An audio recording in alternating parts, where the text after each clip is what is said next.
See, this is an intense topic. Yes, I just never get a chance to explain One thing that I read over and over again in your book was regarding infidelity. And let me just make this here.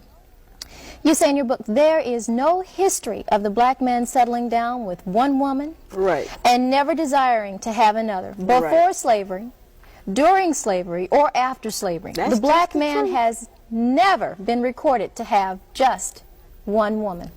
Well, I think there's some actual facts we can look at on that. Monogamy has failed for the white man in America. But this is like saying it's okay. It's not me saying it's okay. This is how they're living. I'm giving you the history of what their life is. Black men haven't been waiting on me to tell them it's all right to have more than one woman. Neither have white men. You know, this is just what they do. I'm not talking about fornication and adultery.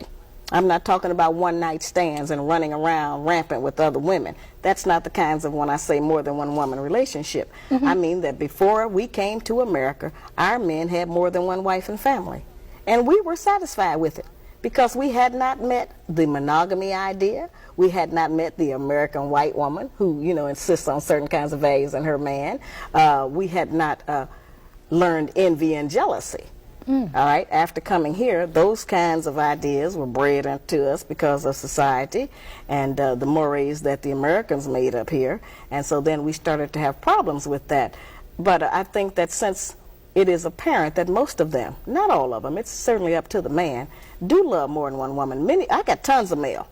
A lot of black men write and tell me that they have had two women for 5, 10, 15, and 20 years, and they can't even get the women to speak to each other. Sometimes they have two families, would I want two sets of children. But Shaharazad, would I want to talk to a woman who's sharing perhaps the bed and the money and the social life with who I would deem as my man? If you want to deal in reality, and if you are not insecure, and if you don't think that that robs you of something, you would want to know them. If he loves her, you certainly should want to know her. There are a lot of black women out there who say, "Oh, I know they're mad about that idea. I understand, you know." That would never hold water. Wait a minute, that's not easy.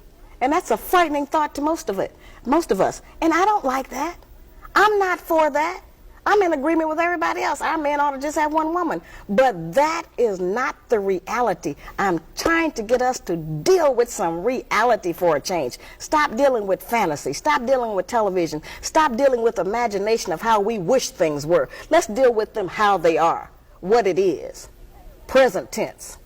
And but if we because deal that's with that, happening doesn't mean I have to like that or want to accept that. No, that means that you can live in hell. That means you can live in doubt. That means that you can always be checking on your man. That means that you can be insecure and be, you know, tearful. And that means you can be disappointed when you find out the real truth. And you don't want to have that in your life. None of us do. But in order not to have that, then we have to deal with some reality and recognize that men are not limited in the way that women are. Men are able to love more than one woman. I'm not talking about, as I said, just a random sexual relationship of fornication and adultery and all of that. I mean that there are many black men who have children by more than one woman. What is to become of those children? They need their father. Now, you say that once these